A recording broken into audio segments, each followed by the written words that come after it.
Welcome back to the International Dota 2 Championships Western Qualifiers. I always make a point of that because I'm really happy I got it right. It's going to sound better and better each time. Yeah, I kind of ruin it when I get to the end and I show my glee. Yep, getting ready for the last game. We had the teams. What did we do, Andy? Something random, and then AL got Radiant. That's all. Right, we randomed AL. They actually didn't get the toss, so basically RoX.KIS decided that they wanted first pick, and since they got first pick, AL picked the side, and they picked Radiant. Okay, and we're going to get ready to go into the game, but before we do, we got Bruno with some stats. Yep, let's talk a little bit about stats, and we're talking about RoX.KIS, one of the teams in this matchup. Sorry. So we see RoX.KIS composed of Dread, Vanscore, Solo, YOLO, almost YOLO there, and BZZ is perfect apparently. Their best heroes last 3 months, we have Night Stalker 3-0, Leshrac 4-2, Windrunner 2-1. Nothing particularly great, except that Night Stalker we might see mid, maybe, we'll see. Also good against Faceless Void, Enigma, not in this case, apparently, because they just lost against one, and Windrunner. Worst Heroes is a bit more noticeable, which is... Yeah, it's kind of weird, isn't it? It's like Chaos Knight and Lone Druids. They do struggle a lot playing against Chaos Knight, which probably means that they also struggle against Wisp, I can imagine. Vengeful Spirit not as significant, because that's not a hero that says much about the kind of lineup, and against Alchemist. Apparently, if you can get a quick snowballing advantage with Alchemist or Wisp CK, they will have problems against that. And not good playing CK, not good playing Lone Druid, which is kind of surprising, as you were saying, and not good at playing Jakiro. But there are so many other heroes, and we don't want them to pick Jakiro because we don't have the card for Jakiro. Yeah, no card for Jakiro, not allowed to pick. Yeah. Anyways, international. just one other thing, for people who are talking, they were asking in the chat why we don't have polls. We do have polls, it's just they're not in the stream anymore because of the 6-minute delay. So you can go to qualifiers.thegoodstudio.com, and in there you can see the stream, you can see the chat, you can see live information on the brackets right there. And you can also see pause the live update every 30 seconds or so you can stay tuned and see what people are thinking about the games. And are you running the polls? I'm running the polls as well, yes. He's running the polls. We're multitaskers. You're doing everything. We're doing everything. I'm trying to do this really funny, right? Because he's actually doing all the work over there. I'm trying to get these to put on the board, and he finds all of them and does his work. I'm just redundant. You're just the looks, man. And actually, I mean, look at him. I don't even have that anymore. Yeah. Big mistake. You ready for the game, Andy? Ready for the game. All right, let's go into it then. Absolute Legends versus RoX.KIS, all tied up at 1-1. The winner of this will move on to the winner bracket finals of Group A. Am I fired? No, kind of. I don't know even how to... That was a perfect segue. Amazing work as always, James. So we're inside to Game 3. It's RoX.KIS versus Absolute Legends. Game 1, we could say that RoX.KIS, they came out strong. Pretty convincing victory for them. Not much else to say. Absolute Legends just didn't have a leg to stand on. Then for Game 2, Absolute Legends come out. They play against a really awkward style, and I think the name of the game for RoX.KIS in game number 2 was just greed. How greedy can we possibly be before we just simply can't do anything? And I feel like that, of course, accompanied with how well AL played, brought it to a 1-1. So now we're in game 3. We can see the bans already coming out here for RoX.KIS. It's a Mag and a Lifestealer going to be taken out by them. Absolute Legends, they ban the Batrider. Now, the question now is, what are they going to ban last? Are they going to ban the Wisp? And they're actually going to do it. They don't want to leave the Wisp to RoX.KIS now, and RoX.KIS going with another Gyrocopter first pick here, and that leaves Nyx in the pool still, which AL could pick up, as well as a Nature's Prophet, and a few other heroes that are very good to pick up in the early game, or in the early stages of the picking phase. But in the first game, it really felt like AL, they could see that they could beat RoX.KIS, for sure. Even though RoX.KIS were the heavy favorites, they could really put up a fight against them, and then just really dominating them in the second game. So they're probably feeling quite good moving into this game 3. If they can get some heroes they're really comfortable with playing with, they should have a very good chance taking down RoX.KIS in this game 3. Well, as James had said during the analysis basically of game 2, stick to what you know. And RoX.KIS have basically already done that. So they're giving the opportunity for the Gyrocopter to get that tremendous amount of farm, just become that mid to late game terror that we know that it can be. But the point that you made too, about just being able to essentially see the light, see that we can win against RoX.KIS, just the mechanical mistakes in game 1 killed them. I thought that their strategy was actually perfectly viable. They had a very mobile team. It's just giving away so many kills so quickly allowed RoX.KIS to snowball. So a lot of people, myself included, coming into this best of 3, I would have said that Absolute Legends, for sure the underdog, like without a shadow of a doubt. But they're making this a really, really tough fight for RoX.KIS. They're going to go ahead and pick up a Shadow Demon. They're looking for one more, and that hero, we usually see him in aggressive positions, but there's no telling for sure just yet. We're going to see a Darkseer being the second pickup here with the Shadow Demon, which I feel is kind of a bit surprising. I mean, we've seen Nyx get through the picking, the first pick phase quite a lot, but he's still a super strong hero to use if you actually want to use it. So RoX.KIS might try and look for the Nyx here, but they could just skip it out completely as well. And AO might just skip it out as well, but we're going to see a Clockwork as well as a Nature's Prophet. So they get some really good initiation as well as split push, and just being able to, if they run an aggressive tri-lane with a Prophet in the safe lane, they're always going to be 4 versus 3 if they run tri-lane versus tri-lane. The drafts from both teams so far looking more about standard, what you consider Western Dota right now. Clockwork valued pretty highly by most teams, especially like Team Liquid. I think they're one of them who brought it into the limelight, basically, when Bulba would play it all the time, and he always had fantastic performances. So Absolute Legends, they have what I would call one of the more stout teams you're ever going to see. You got a Lone Druid, you got a Darkseer. Shadow Demon is great defensively as well. And RoX.KIS, they pick a Clockwork into a Darkseer. That can actually be a little counterintuitive. Sometimes you drop a cog, you might be trying to do some good, you might end up doing more harm than good, you get pulled inside, pulled out of position. The fact of the matter is, those two heroes just, they don't like each other. Even on the same team, it can be a little bit awkward, so that's probably going to come into play at some point. But as you had mentioned, Nature's Prophet, great for split push, great for initiating, as is Clockwork. So RoX.KIS have pretty much all their bases covered, whereas Absolute Legends, they have a carry, they have some team fight, but no initiator yet. I feel that the roles are kind of switched in this lineup though, because AO is more known for the split push and RoX.KIS is more known for the fighting. RoX.KIS, of course, have the Gyrocopter that they really favor a lot, but then the Nature's Prophet and the Clockwork, which are pick-off heroes. AO loves to run Clockwork mid if they can get their hands on it, and they love to run the Nature's Prophet to just have the split push power. But now RoX.KIS having those heroes instead, and Absolute Legends more having a fighting lineup. But like you said, no real initiation yet. Clockwork is great for initiation on RoX.KIS side. So we'll have to see what AO wants to try and get for their initiation power. Well, RoX.KIS taking out some hard carries at the moment. Seems like they don't want anybody to contest their Gyrocopter in the mid or late game. They ban out the Alchemist. They ban out the Juggernaut, as Absolute Legends are going to go ahead and take out the Keeper of the Light and the Tinkers. So Absolute Legends, being the split pushers that they are, they know what they don't want to play against when the other team could be split pushing him, and it seems like it's going to be those two heroes. So now, basically the choice is, we know that RoX.KIS are going to have the first pick out of the second ban because, of course, they opted for the side. So this is one of those situations where you're like, both teams are looking incredibly strong, but neither one really has an edge. You're going to have to see the laning phase, I think, to really see who's going to have the advantage here. It's going to be very interesting to see what kind of support that RoX.KIS wants to pick up, because we've seen Clockwork supports quite often lately. We've been able to see him just in defensive tri-lanes, just having the cogs set up, usually together with a Shadow Demon because it's so easy to get the cogs set up then. But you can also see him as the solo, or not solo support, but as the more initiating support together with maybe a Leshrac to get a good sound out. So we'll have to see what RoX.KIS wants to try and get here. Either get 2 support heroes at this point, or just go for another support and maybe a mid hero, if so.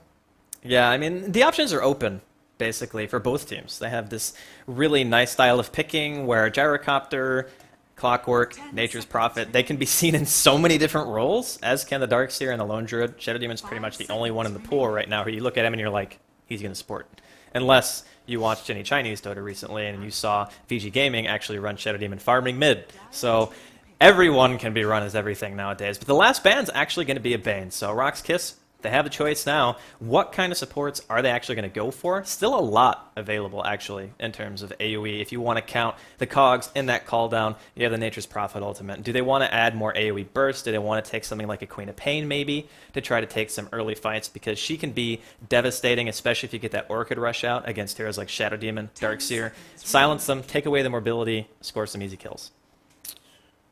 Yeah, they took out the good setup heroes, though. They picked up Shadow Demon themselves if they want to run the Clockwork support, of course. And they took out the Bane, which James pointed out that RoX.KIS are very good playing Bane in their tri lanes, either aggressive or defensive. And now they took out the setup heroes for that. And we're going to see a Brewmaster, so that is looking to be the mid hero for them. And that is leaning towards that Nature's Prophet, of course. It's going to be the long laner. And Clockwork is most likely going to be the support in this situation, unless they, of course, want to go for another hard carry and just have the Gyrocopter as well as the Clockwork as support heroes.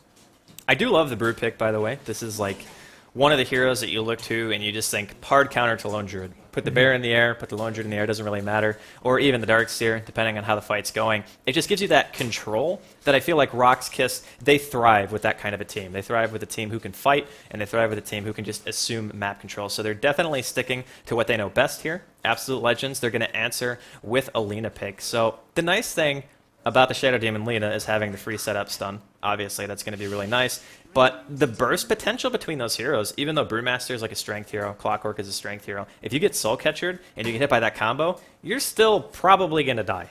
If the Lina's level 6, he's going to have a Laguna Blade as well, so it doesn't really matter if you have evasion on the Brewmaster or not. But they're going to get the aura for Rubik at least. Rubik going to be the last pickup from RoX.KIS, so now they got a really good dual lane combo just in the Rubik as well as the Gyro, and then add in a Clockwork on that with Cogs. It's going to be super strong for them. If they can run either aggressive tri-lane or defensive tri-lane. Aggressive tri-lane is going to be very strong for them as well, just because they have the Gyrocopter and the Rubik. Them together is really good to have. The Rubik is more of a defensive pick for me, though. The one question I have is, there are a couple of decent spells for him to steal, and AL is actually going to pick up the Slark this time. So actually, Miguel is going to be playing it 2 times in a row. And the Slark pick to me is like, a lot of people underrate him. They say, oh yeah, he's a pub hero, you know, you really just use him to get solo kills, but he did that in Game 2, pretty successfully, I might add. He actually managed to pick off the Nyx multiple times, so Yul was having a very, very hard time in Game number 2, but they're going to take it again. So I wouldn't be surprised to see him taking that mid 2 games in a row, especially against another melee. Like you had said, you're thinking that it's going to be a Brew, and I can't really fault that at all, because Brewmaster needs levels pretty badly. They can't send the Clockwork, because then the Brewmaster is not going to have a good early game. So their lanes were pretty much set in stone as soon as they saw the the last pick Rubik there. So Ale, 2 times in a row with a Slark. They're looking to potentially take this Game 3, and what an upset it would be, considering how well RoX.KIS has been playing recently. Especially when RoX.KIS went into this as the favorites as well. I mean, people expected them to win this. Almost a 2-0 as well. But AL being able to take a game off them, it's just so good for them. But one thing that is really good for AL at this point is that their supports are very mobile. They can have a really good roaming combo, but on the other hand, RoX.KIS, or on the other side, RoX.KIS, they got a Rubik and a Clockwork. I mean, they can roam, but they don't really have any damage follow-up whatsoever in that, so they're kind of static to just sit in either the aggressive lane, if they go for an aggressive tri-lane, but if they fail that aggressive tri-lane, the supports can't really do anything. Yeah. No, I mean, that's kind of the problem that a lot of these teams have. It's like you pick a lineup, and you try to play passive, right? Especially Game 2, if you're looking at RoX.KIS. You saw their lineup, it's like the same story. What movement could possibly help them in that game? But if you lose the laning phase with those kind of supports, then it makes it that much harder to come back. Like, turtling up is only going to accomplish so much. You're pretty much putting the entire weight of the game on this Gyrocopter if their laning phase doesn't go well for them. And then you have AL, who are going to have a Slark to at least semi-carry. You're going to have a Lone Druid. You're going to have Darkseer well for pushing too. I mean, AL's team is incredibly scary. I wouldn't really give an edge per se in terms of overall team fight to either side. I would say that RoX.KIS have better initiation, for sure. But AL can definitely swing with the best of them with this lineup too. They got better initiation, as well as a lot of team fight disrupting. With the Brewmaster, of course, you got the stun from the Brewling, as well as the Tornado to be able to bring up either the Lone Druid in the air, the Bear, or maybe just go for, like you mentioned, the Darkseer, or even Slark now. So they got a lot of good team fight disrupting. It's just that their team fighting overall after that is kind of weak, because they don't really have any damage on their supports. They got some, but it's not huge. And both teams kind of scouting each other out at the moment. Looks like RoX.KIS and Ale both want to know what the lanes are going to be shaping up to be. And I think the only thing that we can say for sure right now, aside from the fact that it's probably going to be a Brewmaster versus a Slark mid, is that Lone Druid is probably not leaving this bottom lane for a while. And there's really not much of a reason to. They can just easily sack the off lane if they feel like this Darkseer can't get anything done. So pretty standard draft, honestly, from AL. More standard than I think I've seen them pick in this entire best of 3. And then RoX.KIS, of course, with a pretty standard lineup as well. Brewmaster, though, he's not really seen as much play, at least in the Western scene. He's picked periodically. I know the Q Pandas like running him. Select likes playing that hero quite a bit. But, oh, Bear, thrown up to the high ground. That is very annoying, actually. Oh, they stun him out, so he's going to be fine. Nice play by Miracle there. Stunning the bear out because he needs that to be able to last it. And Biz actually picks up a haste rune at level 1, and that did a lot of damage to Mania. He didn't manage to actually get the kill. Didn't want to dive the towers. But he's going to be able to zone out Mania quite hard right now because he's not going to be able to move into the lane whatsoever. And we saw this matchup in the first game. The Gyrocopter does quite well against the Darkseer, just having the flat cannon harass as well as the rocket barrage if the Darkseer doesn't have his surge. Yeah, the matchup went very well in game number 1, but let's also keep in mind that there were Furion TPs down there as well. We're going to see a smoke. In the meantime, looks like AL is circling around here on middle lane, and they really, really want to kill Solo. So they're not going to put the Brewmaster mid. They're actually going to put him in the bottom lane in the tri lane, which is like a little bit strange for me, honestly. I figured that they would put him in a situation where he could actually get some levels, but instead, they're just going to go ahead and put him down there basically as a farmer, but he's not going to be getting quite as much experience as he would normally. But still, more rotation coming out of AL. They're actually sending their supports all the way to top lane and maybe looking to potentially dive on BZZ here. I feel that they should have just rotated the supports up to the top lane straight away. They're actually going to dive They're going in, yep. They really want this kill. They're committing quite a bit to this too. Furion fakes his TP. Is he actually going to go in on this? Immediate reaction coming out from the Clockwork. What is his level 1 ability? What does Yul actually have skilled? Miracle going to be landing a stun on Solo in the meantime. Can Solo actually get the kill? Is it a level 1 rocket? He actually hasn't used anything. It's Cogs. Okay, so... well, Surge out. Miracle going to barely escape here. And Yul, unfortunately, couldn't really get in a spot. I feel like he might still be able to get it. No, he gets stunned out by the Light Strike Array. And now Mania pops the Ion Shell. So... I don't know, man. It looked like he was close enough to me to Cog right there, and Rise is just like, this is not where I want to be at all. BZZ finding his way through the maze. There's the cheese. Rise says hi. Going to be giving away first blood here in just a second. He's trying to eat his way out, but Yul's right there. Realizes the one tree's gone. There's the Cogs, and Rise just submitted to the fact that, yep, I messed up, giving the kill to BZZ, and that is the kind of start that RoX.KIS is looking for.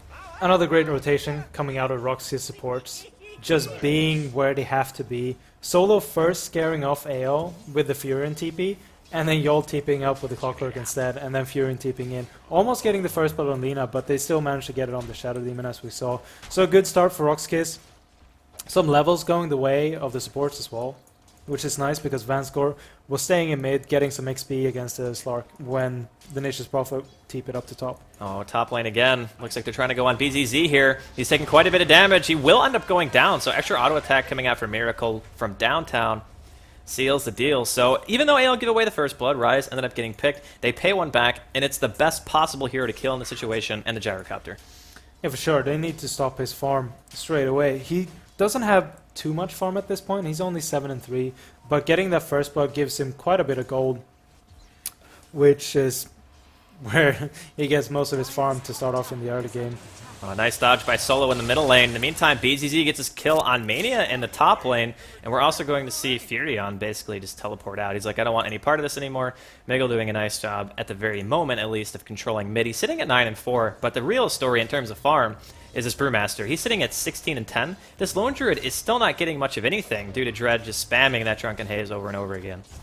It's really good play from Dread. Like you said, spamming the Drunken Haze, putting it on the hero all the time, making sure that Unicorn has to rely on last hitting with the bear, and he's using his bear to harass most of the time. Yeah. So he's missing out on last hit just because of that. So Dread...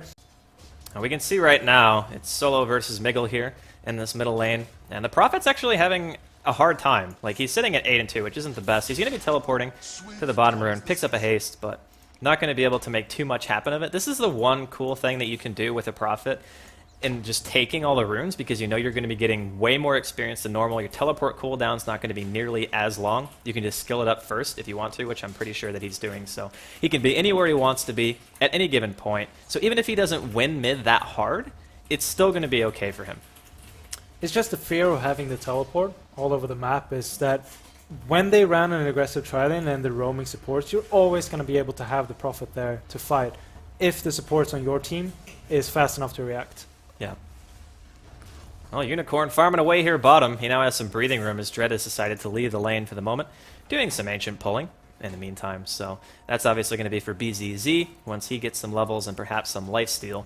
Let's burn that down with the flat cannon. But Yol, he's actually decided to rotate too. A lot of movement coming out from RoX.KIS. It seems like they're really valuing these heroes getting solo experience. Like they left the Brewmaster bottom. They're now sending Yol mid. Sure, there's somebody else there, but they're really emphasizing these heroes getting 6 pretty darn quick because you want call down, you want split, you definitely want hook shot. And this is another one of those lineups where you could say it's a little greedy, but it's not as greedy. Oh, Cogs actually pulling Miggle inside. Yol could be in some trouble. The disruption's going to be there. Are the Cogs going to fade in time? It doesn't look like it. Very nice defensive telekinesis coming out right there from the Rubik, managing to save this Clockwork, or maybe it didn't save him. Miggle wants to go for the kill. He pops another Dark Pack, but Miggle actually gets caught in tower range. He leaps into Roshan. Luckily, he didn't get bashed, and he's going to be just fine. He has that ultimate too, so he's going to be regenerating very, very quickly, and RoX.KIS not willing to pursue. So it's 2-2 right now, 6 minutes in. I can't really say either team is getting tremendously ahead, but in terms of the overall farm, you got to give RoX.KIS a little bit of an edge. They got so much farm on the Brewmaster at this point. They got Arcane Boots up on him already. And since Darkseid actually rotated mid to be able to help out with that kill, they've left the lane for Biz up in top to farm up on that Gyro. And he's up to 32 last hits now, so he's recovered quite a bit. Picked up Phase Boost already, so it's going to be hard for them to actually rotate in and get a good kill unless they do it now during nighttime with a smoke. We'll see what kind of movement AL has in store. Because they have a team who can get solo kills or get small skirmish kills for sure. Like, their setup is really, really nice. They have, of course, Elena to follow it up. And basically, if Miguel is there too, then their damage output is going to be pretty absurd. And Dread, in the meantime, he's almost level 6. Poor Yell is only level 3. But as soon as this Brewmaster hits 6, RoX.KIS can start reacting to these ganks pretty much whenever they need to. See the Drunken Haste being used on Dread. Which is, look at how much damage that Slark does. Like, 1 leap, his mana cost on his abilities are so low that just with a bottle, he can spam for a very, very long time. Yeah, especially now when he's getting these early levels as well. Like we mentioned now, he's getting solo experience in the mid lane. So he's going to be able to start rotating up soon. The only thing that I have a problem with AL right now is that it's kind of like the last game where they actually only have 1 ward at this point. So Miguel can't really start rotating and trying to snowball away on the start because the only ward doesn't really give any proper vision, as Dread might be in some trouble in mid. Yeah, he's getting ganked right now, and yep, that's going to be an easy kill. So Rise gets to kill himself top lane. Call down is going to be used. Mania is just not in his happy place right now. The Surge was still active, but it's not going to be enough to get him away as BZZ manages to put yet another kill of his own on the board. So 3-3, and it seems like every time somebody dies, somebody from another team dies too, and just in a different spot of the map. It's just counter kills all over the map at this point. And one hero that's actually been able to be left alone for quite some time now, right now is Unicorn. And he's farming away on that lone druid, and that can be very dangerous for RoX.KIS if they leave him to keep on farming like this. Well, Unicorn's sitting on 1,400 gold right now. See what his first item choice is going to be. I have to assume it's going to be like the Phase Boots, the Orb of Venom, into the Armlet, into the Basher. It's like the bread and butter, basically, of every single lone druid for quite some time. And no real pressure on towers yet. This is kind of the surprise for me. Like, even in last game, like 1 minute and 30 seconds, there was almost a dead tower. This game, it's 8 minutes in, and not much tower damage has been done, really, from either side. And Miguel doing quite a bit of damage to Dread once again. The thing that makes Slark so annoying is that he can make those trades whenever he wants, because he knows he can just get the health back. But Dread can't do that. Yeah, just run out of range and you'll get your health back. But drums are actually up on Biz now. I believe he's going to send them out to top. So we might see some pressure going out on top lane. He's been pressuring the tower a tiny bit. He's taking about 300 damage on it. But getting the drums out now will help him push if he actually wants to go for that push. All TPs are most likely up on AL though. So they should be able to defend that if they actually want to. I think they're kind of content to just sit back, maybe get 6 on the Lina, get a handful more levels on their Slarge, get the Dark Pack max out. We can see that Miracle, he's going to be level 6 pretty soon. Once he has that Laguna Blade, that's when AL can use that extra smoke that he currently has in his inventory. Maybe look to get a kill mid, maybe look to try to go top, maybe pick off BZZ. We talked about the damage output with that Soul Catcher with the Lina follow-up. You add a leap to that and a Dark Pact, and that is going to be a very, very dead Gyrocopters. So we'll see how they decide to play this. I'm assuming they're content with playing passive just because they know their potential for the mid game is going to be quite strong. Just have to be careful because if you wait too long, RoX.KIS, they have the Brewmaster, the Clockwork's going to be 6. Like you said, their ability to disrupt fights is going to be very dangerous. But Rise going to get that disruption here onto the Clockwork. The follow-up stun's going to be there, and just look at how fast he goes down. Immediate clap and split coming out of the Brewmaster. They want to go for Miracle. They manage to take him down solo, trying to run back to his side of the map. He gets Demonic Purge by Rise. That is a slow, very sad Tree Man. He gets a Sprout off, but it simply does not matter as Miggle picks up the kill. And BZZ, a little bit late to the party. Panda trying to retreat back to the tier 1 before his ultimate actually wears off, but it's not going to be quick enough. Miggle wants one more kill. He lands the leap. The wand is popped, but it just does not matter as it's another kill going the way of AL. So more reaction coming in a little bit late, but that fight actually really, really hurts RoX.KIS because not only did they use Panda Split right there, but BZZ basically stopped farming his free lane. He didn't choose to pressure the tower at all in a fight that basically his team couldn't win. So the TP just didn't really warrant anything. As well as RoX.KIS actually kind of tried to force that fight, and then they didn't get anything out of it. Yeah. They just lost 2 heroes instead. So at this point, AL is taking a very good lead. They're still a bit behind in farm, but like I mentioned earlier, Unicorn is getting some really good farm, working his way towards the Armet on the Bear. He needs about 900 gold more, I believe, and he's going to be able to have that at about 1,000 maybe. And that's going to be very good for them if they want to start pressuring towers, especially now when level 6 is up on the Lina, as well as level 6 on the Shadow Demon. What we haven't seen much of, honestly, from RoX.KIS is this Prophet. Like, what has his contribution to the game been so far? Like, he's teleported around here and there, and solo, I mean, he's not doing terrible by any stretch, but he's been involved basically in 2 of the 4 of his team's kills. Top lane, though, Miggle going to be able to use that Dark Pact, break the homing missile stun, and be able to retreat back towards that tier 2. So all said and done, not really a kill happening. Oh, middle river, he just barely lives. The Laguna Blade was there, and he does have 1 point into that null field that just saved his life. Like, legitimately saved his life. Would have been fun to see if he actually got a spell steal off and just threw it back, but a bit too risky when you're on 33 HP. But RoX.KIS moving in with 4 people up in top now. They're just gonna try and brute force this tower down right now. Miracle's here. Doesn't have Laguna Blade since he just used it, so this should be quite an easy tower for RoX.KIS if they actually just force it. He wants to deny. He gets it. Miguel gets the deny on the tower. Very nicely done. Mania actually surges him out too. Not sure if he necessarily needed that per se, but the rest of RoX.KIS, they're going to go ahead and teleport down to the tier 1 bottom, which Lone Druid had been pressuring up until this point. But Unicorn doesn't quite get the tower down, and I'm surprised actually that AL maybe could have committed to that a little bit harder, just because they know Dread Split is on cooldown still for quite a while. It's one of the longer cooldown ultimates, so you can punish pretty hard when you see something like that used incorrectly. So, tower kill, not really a kill, but a deny at least goes away of RoX.KIS. They get some map control, but not quite as much as they wanted from it. Yeah, the top lane map control isn't that huge. I mean, of course, you're going to be able to have your jungle. Oh, this. Yeah, he missed his leap, unfortunately. Now they're going to turn around, try to go in on the rocket barrage is there, but it's not actually doing that much damage. Okay, there we go. Now he ends up dropping. The cogs were there too. So Miguel, I mean, it was daytime. He was running basically from his tier 2 all the way to his opponent's tier 1. We're going to see Mania get picked off too, so that's 2 kills that basically, I mean, I got nothing for that one. That was just like a, it was like a whatever moment. We don't know what we're doing. We want to try to go for a kill and end up giving 2 away ourselves.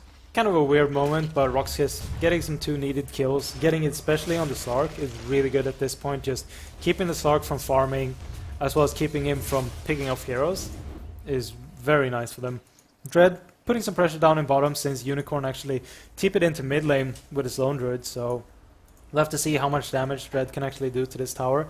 But I'm a bit surprised to see that he's not closer to his Blink Dagger than he actually is. He managed to pick up Arcane Boots, and he has 900 gold right now, but he was farming quite well in the bottom lane, and then when he started rotating out, he's died twice and lost quite a bit of gold, so his Blink Dagger is still about 1200 gold away. It's unfortunate too, because we talked about the initiation potential and how it could be so good if they had the clockwork hook, if they had the early blink on the panda, but like you said, it's just not going to be there. So they're relying pretty heavily on this clockwork to get some nice hookshot initiations, potentially catch out somebody like, you don't really want to catch the Slark. I guess catching the Lena would be pretty nice, or Mania, just hold them in place. If they defensively disrupt, it's not the end of the world. You still have pretty good AoE damage and you're going to have a split. So it's like drawing out the fight helps to an extent, but against RoX.KIS team, you're going to have to draw it out for a very, very long time. Yeah, you don't want that panda split to be up through the whole fight. Right now, though, like I mentioned, with them getting the top tower, you mentioned it as well, the map control isn't that huge, but it still opens up the whole jungle for RoX.KIS to farm right now. Ale can't really move into the jungle and get a gank going, especially with the ward control that we've seen from RoX.KIS earlier on. They don't actually have it right now, but they're still they still feel comfortable enough to be able to farm in their own jungle if they want to. Well, AL's kind of just sticking together right here. Like, they smoked up. Rise and Miracle are here, both sitting at like 60% health, so interesting to smoke up when your supports aren't even full on HP. But they're not going to be spotted out. Even if they wanted to get the rune, they could do that, because there's no actual vision of the bottom rune spot right now from RoX.KIS. They only have it around mid and basically the ancient spot. So Sentry being dropped in the ancients as BZZ actually rotates over to potentially try to stack it again, or maybe to kill it. And he's going to find that he actually can't stack it one more time. So Rubik actually steals Pounce, which is nice. So that gives him actually quite a bit of extra damage and mobility that Rubik just doesn't normally have. It's one of those really nice spells to be able to steal. So RoX.KIS starting to pressure bottom tier 1, and we're just waiting for the reaction from Ale. Do they want to actually try to fight this? Miguel is currently top, and middle Mania is creep cutting to try to push the tier 1 mid. So we'll see if they want to just sack this. Apparently that's going to be their call. Hookshot barely misses coming out of Yul. It actually had a pretty good line, but unfortunately it's only level 1, so not quite long enough. Quite short. But I'm a bit surprised to see that Biz is actually going for this Yasha build once again. A BKB against his team would be very good, especially the Laguna Blade and then the Disruption and Vacuum, of course. It's a lot of magic damage, and the Yasha is going to help him out get some extra damage, as we see Mania might get killed off here. Yeah, no Tango saves the Vacuum, though. Very nicely done. Breaks Sprout straight away, but continue. Yeah, but Biz going for this Yasha build to get some extra damage out could be very risky for him, because he can still get bursted really quick with the Soul Catcher. Yeah. And then they lose pretty much all their physical damage except for the Nature's Prophet. Oh, Miguel is just sitting here, man. He is just craving, and he wants to go for Vanscore. Will he be able to get him in time? He pops the ultimate. Dread just simply can't do anything, and Slark gets the solo kill. He's got 1,100 gold on him right now. He's also level 11. Dread's just sitting under the tower going, guys, we might have a problem. There's 3 members of AL currently converging on him. He's going to have to pop a split if he wants to live here. We'll see if RoX.KIS even want to react to it. There we go. There's a split. Miguel just says, fine, I'm going to go ahead and get out of here. If they can disengage, honestly, this is still a win. I think Miracle's a little bit too far behind enemy lines, though. The second ticket cooldown just barely misses. But, yeah, that's going to be a very, very dead poor little Lena. Now, Miguel continuing to run away. Bruce split is going to end here in just a second. Solo desperately wants to get a Sprout off, but fortunately it's on cooldown. He is actually opting to go for the Shadow Blade, by the way. And in the meantime, Unicorn is just mowing down towers with his bear. Yeah, they're going for the split pushing strat right now. Lone Druid with the Armlet, of course, is very strong, and Tangle going out, so Biz can't actually get the damage done to be able to stop the Lone Druid from TPing out. So they trade a tower, they get the Brewmaster split as well, and they only lose Alina for it. So that was a really good trade for Oh, Mania. He's got his Vacuum. Solo drops the Sprout. Yep, there we go. He's going to be able to get away for free. And Vanscore actually steals Vacuum, brings him back again, and the hook shot comes out from Yul. He doesn't actually have mana to Cog. Please tell me they're going to get Mania. Oh my goodness. There was just no extra mana to follow it up. The homing missile is following him. He's in panic mode right now. Can they actually kill it in time? And they will do so. The Clockwork missile also misses just by a little bit. The Flare not going to get the kill. RoX.KIS pick up the tier 1 tower, give it the Nature's Prophet. And I mean, all said and done, that could have went a lot worse for Hale. Yeah, they could have lost the Darkseid there. They still lost the tier 1 tower, and RoX.KIS manages to deny their tower. At the same time, Dread picks up a Blink Dagger, so they got their initiation now if they want to. But you pointed it out earlier, the Panda Split is quite a long cooldown, so they still have about 85 seconds before they can actually go for a full 5-on-5 fight. But Ale moving towards top to just try and get a push going on this tier 1 tower. And they might be able to spot out this Nature's Prophet. I don't think he actually has a Shadow Blade done yet. He's very, very close. Playing a little bit greedy. Gonna see a Scouting Flare come up here, courtesy of Yul. Just south below, basically, right now, where AL are currently walking. But, yeah, they're gonna get spotted out by RoX.KIS. Know this push is coming now. It's a pretty strong push. They use the mech pretty early. See if they can get this tower down. Oh, wow. Mid-air telekinesis coming out from Vanscore. Double vacuum gonna hit Yul and Vanscore both. Glyph is popped. They want to try to defend this. Another vacuum on the Mania stolen right there. Hookshot actually misses. Ends up hitting a creep. Miguel gets a Dark Pact off. Do they want to try to re-engage? They know the split is down. Miracle all the way back here now.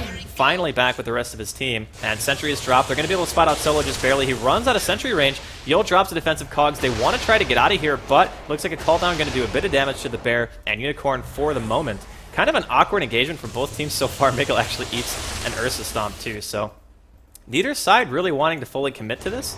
They have a teleport up on Solo if RoX.KIS really wants to try to press this, but I'm not sure if they want to do that. They're just biding time until it splits up. It's going to be about 5 seconds. The Glyph is down. Can they actually get the deny on the tower? Because that would actually be quite nice.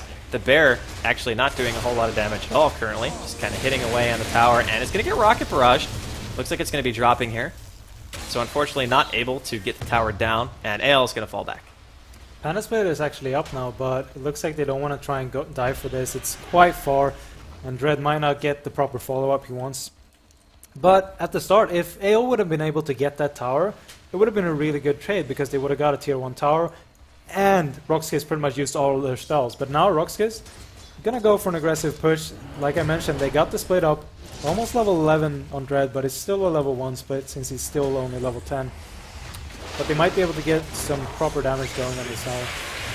This is actually a pretty scary push. Miguel currently leading the front lines. Hookshot going to be right under Rise. It's one of the better heroes you could possibly get. Miguel actually gets Cog back. Call down's going to be there. Yul taking quite a bit of damage from the Soul Catcher and the Laguna Blade. Who's going to drop first? Look at it. Will be Yul. Miguel stuck in his Sprout under his own tower, unable to escape. Root onto BZZ. He's going to be dropping next. Give a double kill to Miracle the Split. Going to be able to chase him down though from Panda. Now Mania throws another Iron Shell onto himself as Vanscore actually drops as well. Another Entangle coming out of Unicorn, and this could be a huge overextension coming out of RoX.KIS. Sentries all over the place in the tower range. They just wanted to be able to get any kills that they could, but AL with a very successful tier 2 defense.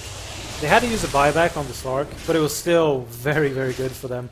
Oh, Mania might go down here. He's got Vacuum off cooldown, so should be able to get away. I'm a bit surprised to see that Solo didn't actually try and block him and just try and hit him down there. Iron Shell is up on the creep though, so would have done quite a bit of damage, but I think Solo actually just TP'd out of that fight and tried to go for a split push instead, but they didn't get a tier 2 tower, so it was a really good fight for AL overall.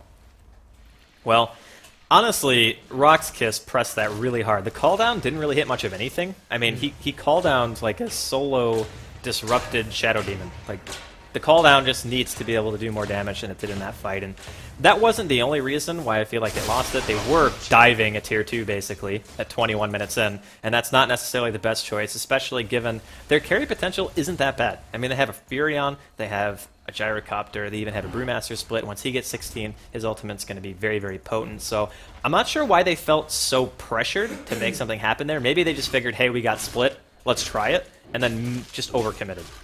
At this point, I feel that they should really try and finish off the BKB on the Gyrocopter and then try and go for a fight, because he still got nuked down by the magic damage in that fight. Yeah. I mean, Miracle managed to finish him off with, I believe, was a Dragon Slave. Yeah. And like with a BKB, he should be able to move in there and just do so much more damage.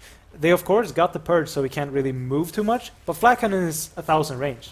He's going to be able to hit targets if he can just get in there and not get stunned. Well, BKB done very, very soon on BZZ, so we'll see how much of an impact it actually has on these team fights. But the real issue now lies in the fact that Unicorn, he's almost got an MKB on his bear. I mean, he's almost got a full MKB on that bear, and it's only 22 minutes in, so he's tired of it being drunken haze the entire time. Very, very annoying. Wants it to be able to just hit 100% of the time, be able to entangle, get the mini stun procs, and that bear is becoming a gigantic threat that I really don't feel RoX.KIS have a proper answer for. Sure, the split is going to be kind of useful, but really how well did they utilize it during that fight? Because Dread was so focused on killing the supports that the bear actually killed him after his split wore off. I mean, you have so many heroes that you want to put in the air as well. You want to put the Darkseer up, you don't you want to put the bear up, because if you don't put the Darkseer up, you're gonna get a vacuum wall out. If you don't put the bear up, he's gonna kill everybody. So it's just very hard for them to control the fights, even though Pan is really good at it. They kind of need a sheepstick up on this Prophet at this point, and he's actually gonna pick up the ultimate orb. So it looks like he's working his way towards that sheepstick, which is gonna be so good for them.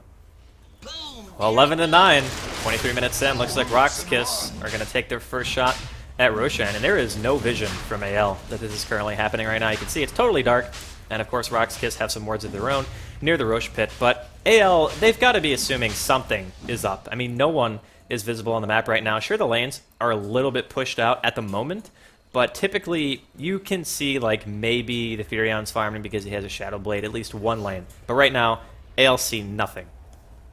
And that's the problem they had in the last game as well. Even though they won last game, they just lack a lot of vision. They got wards out in this game, like you mentioned, but it's still kind of on the wrong side of the map because nothing really happens in the Dire jungle except for the Dire players farming. But it's kind of like down on the Radiant side, or the bottom lane, that's where everything happens because you got the Roche, you got their Ancients as well. So that's one of the biggest things that AL have been lacking in these games, is just proper vision to know where RoX.KIS is at all time. Apparently AL having a little bit of ping issues, so hopefully all of that is resolved. It's actually been pretty good today. Haven't really been too many delays at all. It's kind of just like everything's been running pretty smoothly, knock on wood. But so far, it's been a pretty exciting best of 3. I think AL has surprised a lot of people. They come into this, the obvious underdogs, even going into it, we kind of said we expect RoX.KIS to kind of just roll over this. And game 1 went pretty much how we expected. Game number 2, AL managed to kick back pretty hard. Like, yeah, RoX.KIS picked a pretty darn greedy lineup, but AL was at least good enough to know how hard they could punish it, and they did so very, very well. But we got a couple of things to add here. Looks like James. Yeah, I mean, we got a pause going on. We kind of expected maybe we might have some problems during the international, but I'm honestly a little bit disappointed with RoX.KIS just on that tier 2 tower push, because I feel if you look at RoX.KIS's lineup, they are stronger. Yeah. Okay. Gyro late game versus Lone Druid. Okay, sure. That's, a weird, it's one of those matchups that you see a lot. But I put my money on Gyro most of the time. And then at the same time, the Slark shouldn't be able to do too much. Now, the clever thing that Slark's doing is he's getting his BKB. That's huge for survival in these team fights, because that's the problem he's going to get. There isn't easy kills. I mean, maybe the Rubik. Maybe the Furion, if you can get, onto it, but obviously the Furion has a Shadow Blade. So the team fight potential of RoX.KIS looks really good. Now, AL, I felt that they were looking for pickoffs. I felt that's what they needed to do. And when they failed at tier 1 tower top, Absolute Legends, and weren't able to do anything in that situation, I was like, oh shit, this game's going to get real hard. Tower didn't go down. They're not getting kills on Slark, Shadow Demon, and Lina, which are great, it's a great combo to be able to pick people off. Sure, they've got the Lone Druid Unicorn farming, but not getting that tier 1. Oh dear, game's going to go in RoX.KIS's favor in a big way. And then RoX.KIS turn up to the tier 2 tower, dive behind it with a, not a great cooldown, a level 1 ulti on the Brewmaster, and the game just feels so much more even. Yeah. Just from that one team fight. RoX.KIS, I still give the advantage to. They're going to get this this Roshan. But as long as RoX.KIS just play the game where they don't get picked off, they don't allow the Slark to have all that movement around the map, I still favor them to win. But it's a great pickup. The BKB on Slark is a really good pickup for the team fights. It's going to allow him to be in there, survive, and it's going to be some well-needed kind of tanking, because Lina and Shadow Demon, they don't offer a huge amount in terms of kind of survivability in these team fights. You need something up front lines. And I think Slark's BKB is a great pickup for AL, but I don't know how much it's going to mean. They need to do something. Well, the BKB is, like you were saying, it's incredibly important because it allows you to actually stick a target. Like right now, he can get telekinesis. Hook shots, sure, it's still going to be annoying. You're still going to get cogged, but you can leap out of the cogs, get the damage dealt that you need to, and focus somebody down. So and also just getting those hits in are going to increase, take away some stats and give you some more. So adds to survivability, just being able to hit people in a way. Yeah, the big thing for me, too, is like looking at AL's lineup right now, the big tankiness they have is basically the Lone Druid Bear. Yep. And if RoX.KIS put that up, like you get Dread, he ults, he just throws it up in the air. That is pretty much all of Unicorn's damage and potential in a fight just gone for 8 seconds. So they can potentially in that time get whatever kills that they need to. The big thing is BZZ, his ultimates have to be better. Like that last cooldown, like that was like a zoning cooldown. It didn't really do much of anything, but he's got his BKB now himself. He doesn't have a huge amount of health, but the Lina is a big portion of AL's burst right now. Like we talked about the SD and the Lina combo. That's not going to be so effective anymore on him. No, it's... I mean, you could kind of tell... Well, I felt that they wanted more with their kind of roaming. They wanted Slark to do more, and they wanted that tier 1 tower down to be able to open up on the map a little bit. But I'm worried for where AL go from here on in. Of course, a team fight with these kind of composition of heroes can go either which way. There's no guarantee that someone's going to come out on top. It's about, you know, because they're kind of using Slark as the initiation in a way. I mean, unless Lone Druid catches somebody with his bear and gets a root, but Slark is your initiator. And that's a scary person to have to initiate with. Puck is nice. Slark is scary. So I don't think RoX.KIS are going to be, you know, kind of moving around in smaller groups anymore. They shouldn't be, because that's where Slark's going to be the best, because he can do damage. If he doesn't get a kill, he can back off. But when he comes to a team fight, he's going to have to commit, and he's going to have to be the guy going in and putting up some of the frontline aggression. And, you know, BKB is good. You got a Darkseer to back him up. That's great, but there's no guarantee. No guarantee for both teams on this situation, but I still favor RoX.KIS. The thing that hurts them really is the vision. Like, looking at the map, AL have... I mean, they probably know what's happening, but at the same time, they know they're going to be fighting into potentially a level 2 split, and that's why I really liked the kind of potential dive that AL did top lane. Like, by the tier 1, when Dread was so low, he had to pop his ultimate, and the level 1 ultimate cooldown is so unbelievably long that after that, RoX.KIS are like, well, as soon as our ultimate's back up, we want to make something happen. So I feel like that's like the causation of what made them push into that tier 2, because they were so panicked that they wanted to try to fight with everything. Yeah. What do you think of Gyrocopter's item build now? Because you mentioned that Yasha, okay, movement speed, nice. You got the BKB, essential, versus Alina. But where does he go next? Because this is what's really interesting for me, because if we mentioned, we talked about the Lone Druid, Unicorn playing the Lone Druid for AL. If we look at the bear, we can find it anywhere. Going for that MKB. So that Gyrocopter is meant to play a big part in these team fights for his team. Like, he's meant to play one of the biggest parts in terms of damage-wise for the team fights, as he always should. But that bear might just have his name.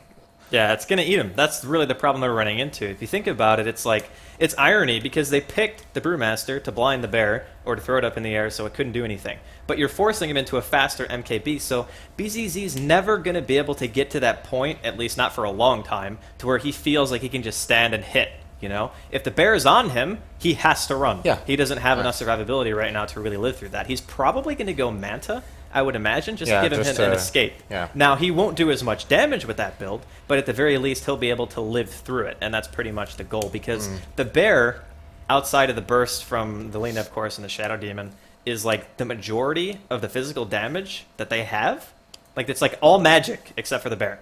So he's the one that really is the biggest threat right now. I mean, who do you favor in this situation? I mean, obviously, Roshan is going to go down. Is going to go in favor of RoX.KIS. But just in terms of the heroes they have and how they're playing, and there's going to be clashes over the tier 2 towers. You know, sure there's going to be some picks, but we can't kind of predict them. But you know, if you had to put your money on the team compositions with their items in the current state of the game, we call it.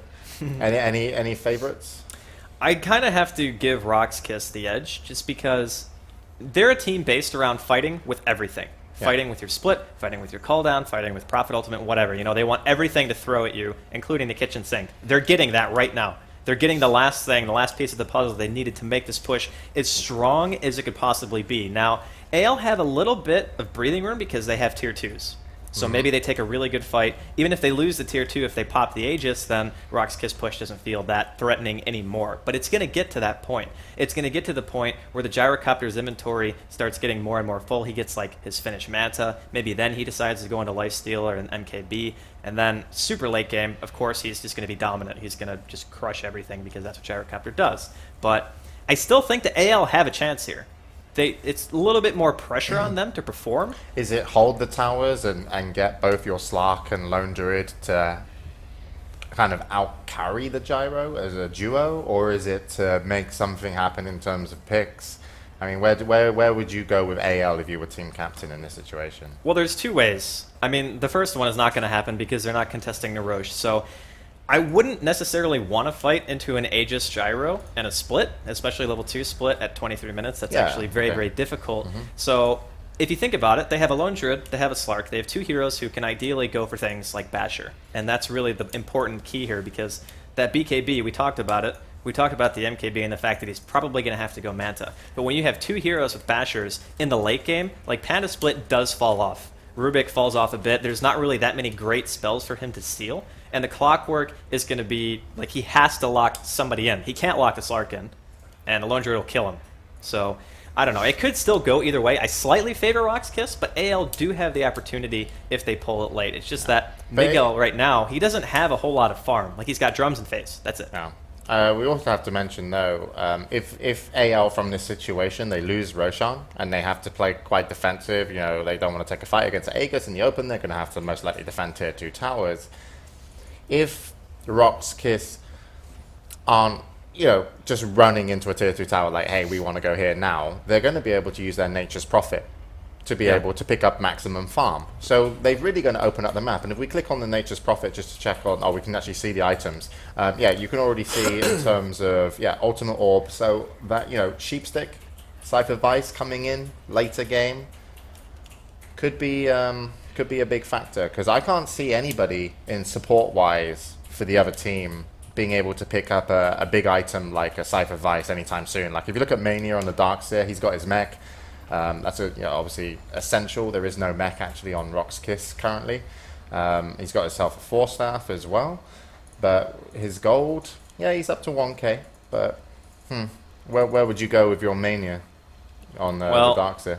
I mean, this is one of the games where you kind of say that a Hex would be really nice, be able to Hex like BZZ or maybe even Dread to kill him. Because if you look at AL's team, they actually have no way of completely locking down Dread other than just killing him really fast. Like, they have Alina stun and Alina stun. Like, that's it. Like, that's all they have. So, if somebody can get, like, a Hex or maybe even an Orchid to focus him down before his split goes off, RoX.KIS team fight potential goes down drastically. So, the one thing that they're really lacking, of course, besides initiation, AL have basically none, they lock that capability of just focusing a hero hard enough to kill him before his impact is seen.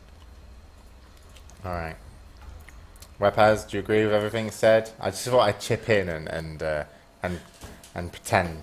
Well, I pretty much fantasy. agree with like everything you say. RoX.KIS, of course, have an advantage because they're still going to have the Nature's Prophet, being able to do a lot of damage once he gets a lot of farm. And like you said, if they can manage to get just maximum amount of farm on him with the Midas as well, he's going to do so much in these fights. The one hero I feel that they really need to open up room for is still the Gyrocopter, because we're talking about the items on his side. And I feel that he needs at least 2 more items. He needs an MKB as well as lifesteal. Because a Butterfly could be nice, but like you said, the MKB is going to come up for the Lone Druid. So lifesteal, maybe even finish off a Satanic would be very big for him. And then just an MKB to get the damage out would be really, really good for him. Alright, well, we'll see where they go. And currently we're still waiting on Miguel. Miguel. Yeah. And hopefully we unmuted ourselves properly, Tran. So did we do good over here? I hope it wasn't a one-sided conversation where there was just like a 3-minute pause and then you could hear me talking and then another 3-minute pause. So we're kind of just curious as to what the deal is. Apparently his internet's having some issues, so they're going to be trying to sort that out. Apparently he has like another router or something that I guess he wants to hook up, and maybe that'll fix everything. But still a lot of Dota to be played. This is probably the closest of the 3 games by far. The first game, it was RoX.KIS kind of just stomping. Game 2 was AL kind of just stomping.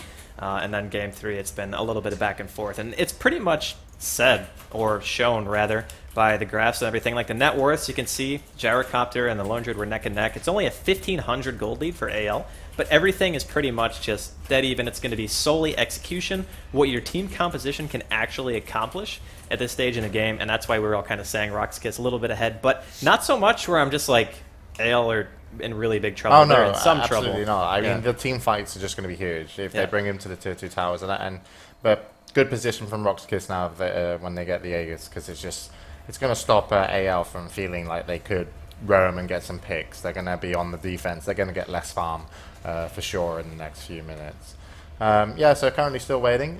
Just to mention, guys, we did expect to have some of these problems. We do actually have an admin on site for the whole tournament this week. So we actually brought in Styjo from DreamHack, who's upstairs currently working with all the teams, making sure they get in on time, they know all the rules and stuff. There's even like pause times, you know, in terms of you're allowed to have. This is the last game, and we can only guess. Internet problems, maybe DDoS. So we're just gonna wait it out. We were meant to be starting the second best of 3 in the semi-finals now, which was going to be between DD Dota and Empire. Definitely a match that people really want to watch from this group. But I think this match has turned out fantastically. AL have really done themselves proud in their first game. Some of the experience that their players have brought in, you know, big names, have done fantastically well for them. And Slark twice now, is it? Yeah, 2 times in a row. Yeah, last game had a much bigger impact as they kind of locked up the map. This one, falling off a little bit, getting that BK beat, we'll see what he does. But yeah, we were meant to start the DD Dota versus Empire at 7. So once we're wrapped up with this game, we'll just go for a quick break just to let you guys know. I think Andy needs to get some food in him before we come back for the match. So make sure if you're waiting for the Empire and DD Dota game, you'll expect this game to finish a quick 5-6 minute break, and then we'll be back on and we'll get straight into it. But all teams coming into the West qualifiers know that they're playing for the biggest tournament of the year. 1.9 million currently the prize money. Only 2 will be able to get out of the 8 teams in the qualifiers. So even if we're a little bit delayed, I don't think the teams are going to mind too much. No. And hopefully you guys will stay with us as well and won't worry about that. How's it going, Bruno? Apparently he's not able to connect, and he's asking if he can go to a net cafe to try and reconnect from there. Yeah, hopefully it's not too far. Styger's actually asking right now in game, and it's like, oh, he reconnected. He's been coming and going. Yeah, but I mean, really, he only needs like 10 to 15 minutes of game time. Yeah, 30 minutes. There's no way we can wait that long. Yeah. That would be a little bit ridiculous. And we can't ask RoX.KIS, of course, to wait that long either. No, of because course. it's going to delay everything else. So as unfortunate as it would be, we'll deal with that thing as it comes. And they're like, you want to try to play? Certainly, we would like to play. And it looks like we will be able to get back into the game, if not only for a moment with us. Yeah, we'll have to see how it goes for his ping. I actually checked it in the console. It doesn't seem to be that high, but we're still paused, so we can't really know for certain. But Looks we're like going we're to going to go. And you can mute us as well. But also something I forgot to mention was, Rubik still. Team fights big. Completely forgot about that. So yeah, RoX.KIS looking good. Here we go.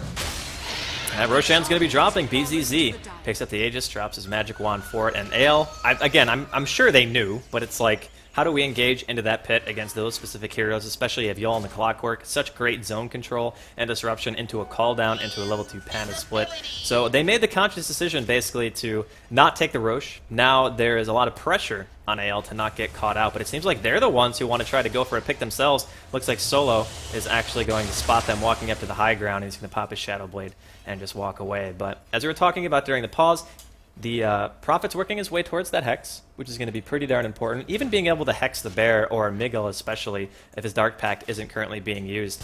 You can focus these heroes down pretty effectively if you're RoX.KIS. The only one I feel like you can't go on is like Unicorn, because he's so unbelievably tanky.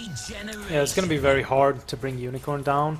I'm a bit surprised to see that Dread has actually picked up a point booster, so he's most likely going to work his way towards an Aghanims. It's really good to have on a Brewmaster, but in this situation, the game, with the Lone Druid getting so much farm, it can be very risky as well. If he doesn't put the bear up in the air, then he can just kill him in the split, just because the split is going to be so much longer. So that's the scary part with it, of course. The cooldown gets a bit shorter, which is always nice, but it's still quite a long cooldown, so it doesn't really justify them going it just for the cooldown reduction. But we'll have to see how it works out with it. If he can manage to get it up in the next 10 minutes, I'd say, it could still be a very good pickup. Now Solo doing some split pushing in the meantime, and we were talking about Slark's BKB too, how important that would be. He did manage to pick it up, so now Miguel has the potential to basically just walk into a fight, and just man mode it if he really wants to. Sure, he's still going to be taking some damage from BZZ. The Black Cannon and such going to be a little bit of a hindrance, but that's like the one item on a Slark that I feel like is core. Like a lot of heroes you say, yeah, you want a BKB like Shadow Fiend and stuff, but Slark, you absolutely need a BKB. Yeah, you can just roam free once you have that BKB, but the thing that I like the most with him picking up the BKB here is that with a lineup that AO got, their kind of front hero is the Lone Druid, but he's also their hard carry. So if you're gonna have him as kind of a tank in the front, he's not gonna be able to do the damage that he wants to. He's gonna be able to do a lot of damage, but it's not gonna be enough. But now you have a Slark with a BKB that can just be on the front lines and really harass the supports down, maybe even get a kill or two, and just keep the Lone Druid free to do whatever you want. AL still kind of just playing this passively, and this is fine for them. Like, they have no qualms waiting another 4 or 5 minutes for that Aegis to fade on BZZ and then potentially trying to take a fight afterwards. There's certainly no point in forcing the issue unless you know for sure that you can get the pick. And in this situation, they have some vision, but they don't have what I would call aggressive warding. They have very defensive warding. They can see a whole heck of a lot of the top side of the river, and that's about it. So engaging right now for AL, probably not going to be on the menu. This does open time for RoX.KIS to pick up stuff like Scythe of Vice on their Nature's Prophet to be able to isolate those heroes and potentially get some kills. So it's basically a waiting game right now from both teams. The only thing I feel that AO is losing on at this point is that their supports are, now they're actually getting some farm in mid, but before they were kind of just running together with the Lone Druid to just kind of babysit him to make sure he didn't get killed. But they don't really get any levels or any farm whatsoever on the supports then, whereas RoX.KIS actually farm their Clockwork because they managed to pick up mana boots now, and they want to try and maybe get the mechanism up on the Clockwork as well because it's a really good pickup, but they're just farming all their heroes, whereas AO is farming 3 heroes right now. As time goes on, it's going to get more and more skewed too. Always important to keep in mind, and Vanscore doing some ancient stacking while he can, trying to be as efficient as possible while they wait for the game to roll on. And RoX.KIS have to have some kind of confidence here. I mean, you have a team that is based almost entirely around fighting with ultimate. Sure, you have some split push potential with the Fury on and such, but it's like, you have your split, you have an Aegis, you really want to try to fight right now if you're RoX.KIS. Rock it on! For sure they want to try and fight right now, but it still feels like RoX.KIS in this situation is kind of like, do we really want to try and risk a fight? With the pushing power that AO got with the Lone Druid, if we don't kill off the bear and we lose the fight, they're going to be able to get at least a tier 2 tower. Maybe even 2, the last 2 that they have. Maybe even a Rex tower if they want to go for that. So it's still very risky for them to go in with the Aegis, especially since they haven't finished up another core item on the Gyrocopter. They might just try and wait out for the butterfly for him to pick that up, to just get another core item and then go. But it's still, it's very difficult because if you lose this, you go down to the losers bracket, and then you're 1 game from being knocked out. But if you win this, then you're 1 game from getting into the group stages. So it's still kind of a tense moment for them. Tense moment all around, actually, from both teams. I think, especially for an opening match, this is one of the best situations that you could hope for. Haven't really been much downtime at all. It's been a little bit of lag, but that's about it. But then you have a game, go to in game 3, between 2 teams, one of which could be considered an underdog. You have 1-1, and then game 3 is extremely close. This is like one of the best openers I think you could ask for, especially for the Western Qualifier. So I'm pleased. Like James said, he was impressed with AL. I've been pretty impressed myself, especially hearing some of the rumors, like they haven't been performing that well lately. They're definitely showing at least some of their better Dota here today. Yeah, for sure that they've really been stepping up their game. I mean, they've been performing well before, but then we kind of haven't seen them in the scene, like you said. So RoX.KIS going for a smoke now, trying to get someone to pick off, but they're noticing that pretty much the whole Radiant jungle is already farmed out, so it's going to be hard, but they might be able to rotate in mid here and pick off either Mania or Miracle, but they're just going to rotate back and just farm up the jungle instead. Well, forcing AL out of their jungle is still a nice move. I mean, if you think about it, AL's still going to feel a little bit squeamish about the next team fight, unless they know the Aegis is down, then they might feel a little bit more confident in taking it, but if you know you can force the issue, why give AL the room to farm? You know, why sit on your side of the map when you can just sit in AL's woods and force them back, and then maybe potentially take a fight and then win the fight because you have an Aegis. So I really like the decision from RoX.KIS to make that move. In the meantime, AL, they've smoked up themselves. They are looking for a kill, potentially mid. They did see Solo there for a second. Oh man, is he going to walk uphill basically into the entirety of Ale? Can they kill him in time? The Shadow Blade's there, and no reaction in terms of detection. So actually neither Rise nor Miracle had any detection whatsoever. In the meantime, bottom, because that gank failed, they've come to the realization is, oh man, we just sacked a tier 2 tower for a smoke, and that is actually a pretty big deal at this point. It's really nice for Dread to get the last hit there as well. He's about 500 gold away from finishing off his Aghanims, and like I said, if you picked it up in the near 5 to 10 minutes, it could still do a lot for them. Because having that split even longer and just prolong the fights, keep the Lone Druid Bear out as long as possible, and then just kill off the supports really fast and then just control the fight with the Brewmaster ulti, it can be so big for them. And he's about 700 gold away. He picked up a gem. I believe Vanskor actually bought it for him, but they got that now, so they're going to be able to kill off Miguel at least without having to worry about sentries. Ale on the aggressive currently, even though they are potentially pushing into an Aegis, it's still, I mean, they want to try to fight this. The Bear taking quite a bit of damage right here, eating away at the tier 2. Seems like they feel pressure to try to make something happen, but at the end of the day, everyone's just going to go ahead and fall back. So Ale not committing too hard. They didn't even lose the Bear, which is nice, because if a Bear goes down, maybe RoX.KIS suddenly gets the confidence to say, okay, let's take the fight. Maybe we can focus the Bear down one more time. And then what is Unicorn going to do? Because pretty much every item he owns is on the Bear anyway. So Miguel getting his hands on yet another double damage. And this Furion just continues to farm away too. I mean, he's up to 3,000 gold now. Miguel's got his Demon Edge picked up with 1,500 extra gold. Maybe he's also going for an MKB. So both the Lone Druid and Miguel are going for more physical damage-oriented builds because they know that BZZ has that butterfly, or at least he's building towards it, and they want to just hard counter it. They want to just beat him down even through BKB. I like this decision from BCC. He actually picked up a lifesteal now. He's got the Eagle Song and is very close to a butterfly still, even though he picked up the lifesteal. But this is going to make sure that he can actually fight in these team fights, because the MKB is going to go through the butterfly, of course. But now he can actually stand in the fights as well, because he's going to be able to lifesteal up a bit. So that's going to be very good for them. And now AO just 2 hits on the tower and they managed to kill the tier 2 tower. So a nice tower pick-off. Solo though, down in bottom lane, just by pushing away. He's going to force some kind of a reaction. First one down is going to be Mania.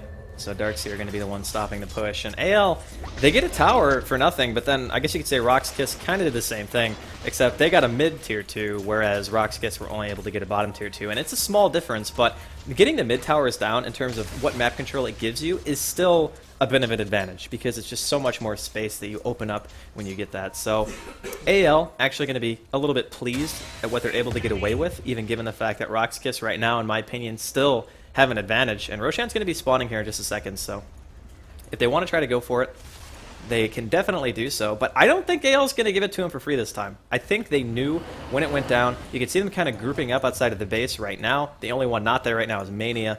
And I would figure that they would want to contest this, because there's no reason to give away like 5 more minutes of not being able to fight. They got a DD up on the Sark as well. He's actually going to use it straight away. Bottle up in Lucian as well. So they really want to fight this if they go for the Roche. For sure. But right now, though, RoX.KIS got a really good position if AL moves in. But they're just going to go into mid instead and see if they can force a reaction to maybe force RoX.KIS to attack them from the side and get a better engagement. Bear going to go into the pit. Just hammering away.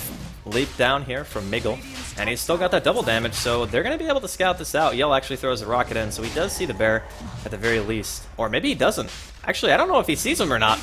I don't actually think he saw that with the flare. They're just going back to base. They don't know. Yol's rocket didn't see the Roshan. Oh my god, that is a catastrophe. He throws another one. He's like, oh wait, no, please. I think they're there still. But unfortunately, the rocket, like, less than 100 units away from revealing a hero. That's such a good pickup for AL. Getting Aegis into these fights, especially having it on Miguel, because that means he can just jump in, be crazy in the fight, and then when he respawns with the Aegis, and now with an MKB as well, he can just pop his BKB and do just as much damage. And it's just, this was a really good pickup, or pick-off for AL, of course, because RoX.KIS, they have to play the reactionary game now. They can't just go full on aggression because they don't have an Aegis, so they gotta stay back and just try and farm up their heroes instead. Oh man, that is painful for RoX.KIS. They thought for sure they would have been able to secure the Roshan, but they didn't see anybody on the map, so they were like, we're going to go ahead and go back. We're going to throw a scouting rocket, but it just didn't matter. They give away the Roshan. Now AL feeling very, very confident. Of course, Mania is still not here. He's doing some counter pushing in the middle lane, but whenever he wants to go to the fight, he can. He has his Shivas now done. I can only imagine that Ogre Club's going to be going towards an Aghanims, and his teamfight potential, his AoE, is starting to get a little bit out of control, and Solo, of course, he picked up that Desolator from RoX.KIS, so their push potential, or at least his split push, is going to be that much stronger. Yeah, I was really liking on RoX.KIS side now. I was mentioning it before, though, the farm on the heroes and AO, but they managed to pick up 4 stabs on both their supports. Oh my god. Whereas RoX.KIS only picked up a Ghost Scepter on the Clockwork, and Rubik's still running around with normal boots as well as a wand. He doesn't have anything whatsoever, and he can be focused down in these fights so easily. RoX.KIS, there's a bear currently in your base. I think now would be a good time to do something about it. The glyph is popped. This could be the make or break for either team. It's 11-9 right now, not the most kills. Nice double hook shot, but I don't know if it was actually that good of an idea. Yul actually going to be dropping here. Split goes off. There's actually a Hex onto Unicorn, and the vacuum inside as well coming out from AL. And that's just going to be 3 down straight away. Lina, the only one on the side of AL to have dropped so far. The bear is currently up in the air courtesy of a Cyclone. Miggle taking quite a bit of damage himself, but he does still have that Aegis. He did pop the BKB beforehand, though. Can they actually take down BZZ? The bear still currently chasing right now. Dread, no health, gets turned around on by Unicorn, and Miguel takes him out, and I don't know if BZZ is going to be able to do this on his own. Another buyback on the side of RoX.KIS. Brewmaster back in the fray. He doesn't have anything, though. It's like there's not really anything he can do about it. The image from the Darkseer wall doing so much damage as well coming out of Mania. Brilliantly played so far by Ale during this fight. That's going to be a Rax, and that fight might have given Ale the edge they need. Right now, they still... Oh, Dread's not done. He wants to go in. They're going to actually kill Solo immediately. Miguel gets a kill. And, oh, man, this might have just been an overextension coming out of RoX.KIS. They see how low health they are. They get a little bit confident. Miguel leaps out of the cogs. Yul has that Ghost Scepter popped. But can they punish this at all? They kill the Shadow Demon, but they give away 2 of the most valuable heroes on their team, bar none, which is Gyrocopter and Nature's Prophet. And they bought back on a few heroes as well. This Yeah. is just looking so good. That gold graph. Wow. That graph. It's just looking so good for Ale right now. They're really taking fights they know they can win. And with that Aegis steal that they managed to do, it was just so big for them. And right now, it's going to be very hard for Gyrocopter to be able to actually do some damage in these fights. Because, like I mentioned earlier, he needs at least two more pickups. He's got a lifesteal, as well as he got the Eagle Song. But he's going to be able to finish off Butterfly. It's not really going to do anything because MKBs are up on the Slark as well as the Bear.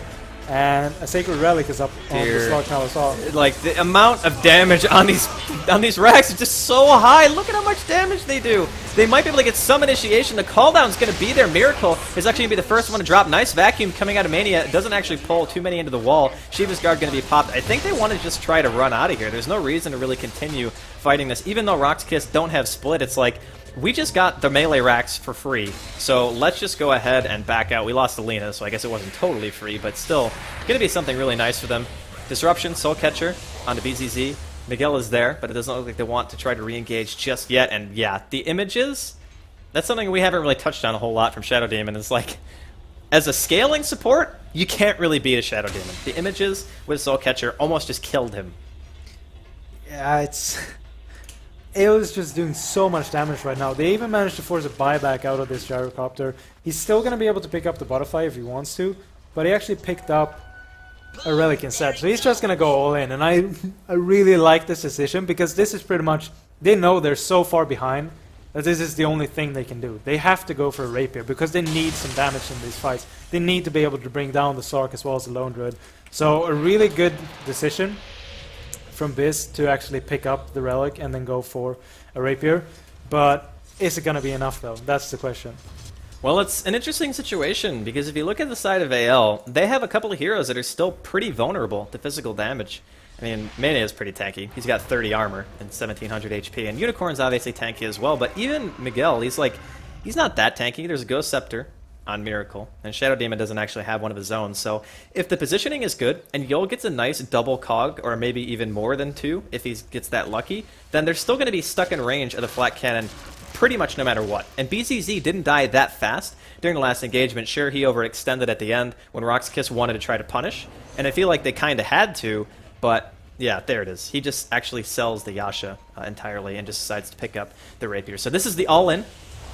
AL coming into the bottom lane, and RoX.KIS want to get the jump. They want to get the jump right now. They're walking in. They're going to get revealed by Miguel. This could be either really good or really bad. We're going to find out. DZ in the back lines. Miguel immediately pops a BKB. Wants to go for Rubik. Going to be able to take him down in 2 hits. The call down is going to be there. Only hitting Unicorn, though. BCC doing a little bit of damage, but Miguel immediately focusing him, starting to realize that Gyrocopter does a lot of damage on full retreat, trying to heal up, but I think Solo's going to be able to pick him off. In the meantime, Rise and Miracle both drop. This could be the fight that RoX.KIS desperately need to turn this around. Miguel so low on health right now, and they actually take the fight. They kill the 2 supports, they force everyone else back, but now the trump card is shown. They know that he has a Rapier.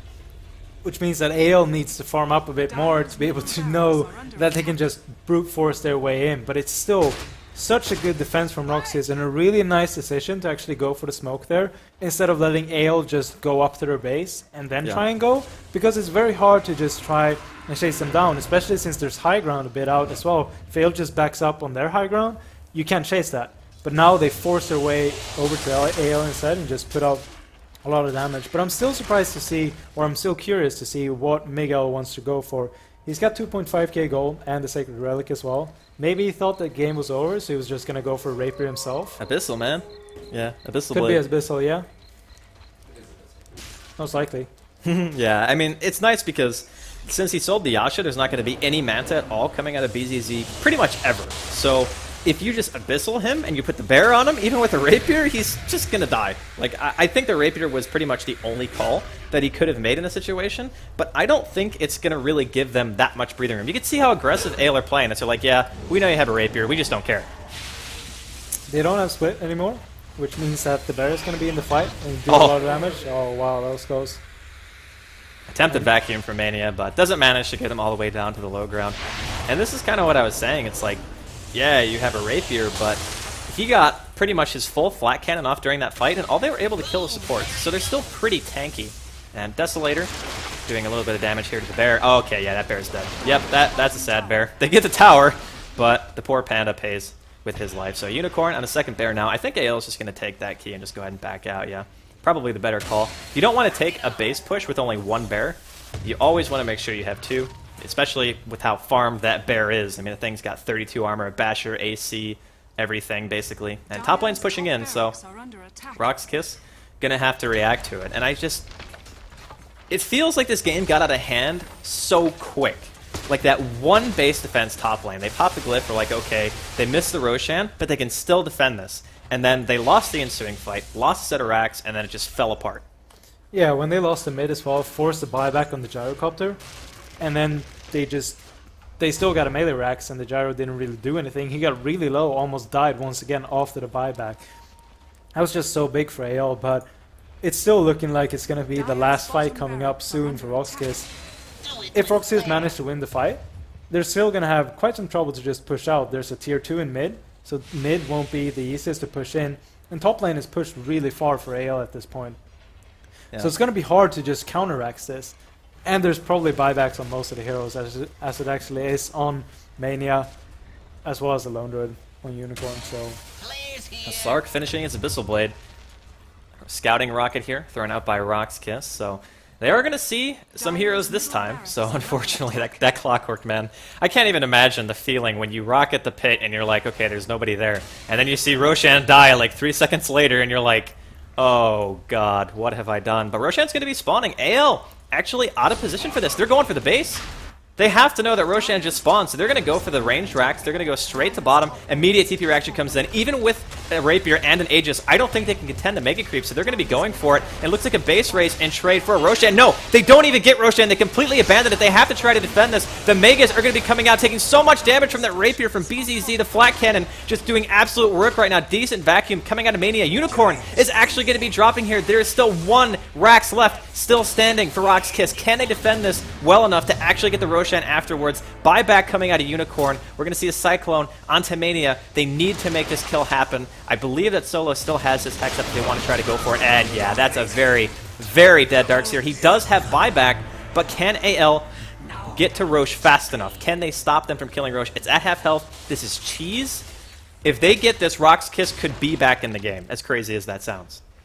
This could be very big for RoX.KIS if they actually manage to get it. Oh, But BZZ caught all by himself. The rapier's going to be dropped. That has to be pretty much game. I didn't actually see who picked it up right there, but it's going to be a double kill coming out from Miguel solo. Pops the Shadow Blade, and it looks like it's going to be on Miguel. So, yeah, that Slark hits pretty darn hard. I think that's probably the nail in the coffin. The buybacks come out. Solo ends up getting bashed, rooted in place. Soul Catcher's there, and more buyouts coming from the side of RoX.KIS. They're not going to go gently into that good night. They want to try to fight Roshan. Why not? Why not go for it? Poor BZZ, though, man. Really high to not a whole lot at all, and just the damage output that they have right now is so ridiculous. Aegis now as well. BKB's popped. Not even Abyssal necessary. Just gets bashed right away. Almost actually lived through that somehow. The cooldown's there. Hits the majority of Ale, but it simply doesn't matter. Hook in. Yul's like, I'm here, it's fine. The good game, well played, come out. As long as, well, Bruno actually saying GG as well, so shout out to the stat man who's going to be joining us here in just a minute. But RoX.KIS, they get upset. AL take him down 2-1. Such great play from AL. Overall, RoX.KIS getting a really good lead and some really good laning phase going, but then AL just managing to get pick-off kills. And then, like we pointed out, that top fight was pretty much the nail in the coffin. I mean, they got a rapier, which was really good to be able to defend, and they managed to defend for some time, but then it was just, yeah, they lost the rapier, so... BZZ just felt so manly when he was walking down that hill towards the Roshan pit. He's like, I got a rapier, I can totally do this, and he's like, oh, Abyssal Blade, dang. And then the game was pretty much over very, very quickly. But yeah, he didn't have a choice left. I mean, that's the only thing you can expect out of him. Try to go for it, see what happens. That one flare. The one flare to rule them all, basically. And of course, we are once again joined by none other than Bruno and James. That game, pretty hectic. And honestly, I'm pretty impressed with AL. Yeah, just a real big back and forth game in terms of the advantages that they both had. So Bruno, what did you make of it before? Well, I remember at one point before the long pass, there was a smaller pause where we were talking and like, yeah, I think RoX.KIS has this game, because at that point RoX.KIS had a huge advantage. But then, like you said, AL had this very definitive fight up top. I'm dying, sorry. Please go on. No, please. I want to hear more. No, okay, I'm back. Thank you. They have this huge battle up top where they got RoX.KIS, and yeah, I mean, you can't really blame RoX.KIS. They did everything that they should have done. Their Nature's Prophet was really fab. Okay, you want to blame them. When the game turned into a farming game, Yes. when they got Aegis, Mm-hmm. they didn't get more out of it than the enemy team. Yeah, that's what I was saying earlier. It was weird. You're like, oh yeah, they're going to have a great time. They're going to get their, Cypher Vice we talked about. They're going to be like, they went for a Butterfly, which you thought they should have gone for an MKB, as well as a Lifesteal. Mm-hmm. And then you check over with AL, and you're like, okay, well, this is the Aegis time where, map control, and it's all over in RoX.KIS's favor. You're like, why is there a Shiva's Guard up on Darkseer? How do both the supports have 4 staffs, which is huge. It's like, you look at Clockwork and you go, Clockwork goes in, cogs. And suddenly force FL. Yeah, you can get anyone out of there. I mean, you've got Pounce for Slark, who was actually just happy to stand in there and fight with BKB Oh, yeah. up. Yes. But if you got any of your supports caught or anybody like you felt that was essential, you had 2 4 staffs. So AL took an advantage when RoX.KIS had something going for him, I felt. Mm-hmm. And then just losing that Aegis was, for me, the nail in the coffin, because I was like, it was really interesting seeing Lone Druid and Slark play together, because you want to give Lone Druid a nice time on the map to be able to play kind of like 4-1. Yeah. And Slark did that. Like, just the amount of, like, space. not even like the fights he was taking, but just the amount of movement he was creating on the map. He was everywhere, because he can be, right? I was just, I felt RoX.KIS sort of just got their Cypher Vice on their Furion, and just been like, now it's the time to go. Mm-hmm. Before the 4 staffs are up, or before the Shivas, something like that at least, or just put down some towers, get like a further ahead, and not allow the enemy team to be able to walk up to your tier 3 top. Like, that lane should have been pushed out, and yeah. But Yeah, I agree. I mean, the biggest thing for me was like the time that they had the Aegis. We even mentioned it in the game. It's like you have amazing team fight, you have an Aegis, yet you're not assuming map control. Like Yeah. basically at that point in the game, like you were saying, AL was still effectively farming everywhere against a team with a Prophet, an Aegis, and better team fight. yeah, I they think had, what they had happened. their jungle, they had their lanes farming, they even had Yeah. their supports just farming mid by themselves that Weapons called out, and that was when they were starting to get their 4 stats. How should they been able to sit mid, like without being like They were put gun pressure shy, man. on? They did that one awkward fight top where they had everything, and they were like, we want to force this, and it didn't go the way they wanted to. So it's really easy to fall into this mindset of, we can't force it. You know, we have to have it happen at a proper time, and maybe they thought, okay, we'll just get one more item, and one item turned into another item, and then all of a sudden, you lose a Roshan, you lose a fight, Yeah. and then the game's kind of over. So it's like, if you look at it at face value, it's like really small decision-making mistakes, but they snowball very quickly. Yeah, absolutely. So, well, either way, I guess we can wrap up there unless you want to say anything else, Bruno. We're just No, AL will be playing later today Yep. against the winner of DD versus Empire. For RoX.KIS, they'll have to wait until tomorrow to play the loser of that game as well. yeah. So I think that's the first upset of the tournament, guys. Yeah, Yep. First definitely. game, first upset. Pretty AL, fast. yeah, take RoX.KIS in 3 maps over a 2-1 victory. And as you mentioned, AL will be playing later today. And we'll be coming back with the next game, which will be DD Dota versus Empire. I was reading something else down there, not the team names. And I guess we're going to get you some food quickly. We're all quite casual here. I want But some food hopefully as well. Huh? I want some food as You well. don't get to eat. No, But I want to. you Only have to me. keep that slim figure. Yes. Yes. We like you that way. Yes. See you in 5 minutes. Fume.